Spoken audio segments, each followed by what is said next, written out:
আসসালামু আলাইকুম ওয়া রাহমাতুল্লাহি ওয়া বারাকাতুহু নাহমাদুহু ওয়া নুসাল্লি আলা রাসূলিহিল কারীম আম্মা বা'দ ক্বালা রাসূলুল্লাহি সাল্লাল্লাহু আলাইহি ওয়াসাল্লাম কাফা বিল মারই কাযিবান আন ইউহাদ্দিসা বিকুল্লি মা সামি'a।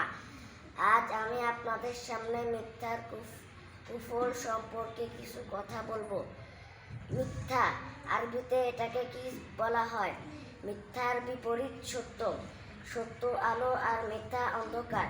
সত্যবাদীকে সবাই ভালোবাসে আর মিথ্যাকে ঘৃণা করে। আমরা জানি আব্দুল কাদের জিলানী রহমাতুল্লাহ আলাইহি এর ঘটনা।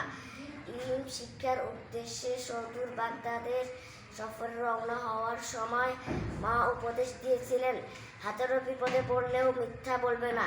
কাফেলা ডাকাতের কবলে পতিত হলে আব্দুল কাদের জিলানী রহমাতুল্লাহ আলাইহি অকপটে সত্য কথা বলেছেন।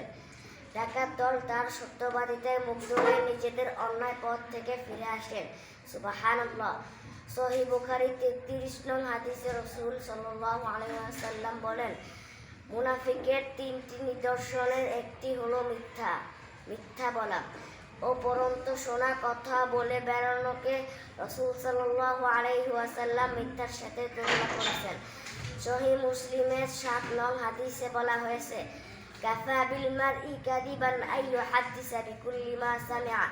শোনা কথা বলে বেড়ানোই একজন মিথ্যাবাদী হওয়ার জন্য যথেষ্ট।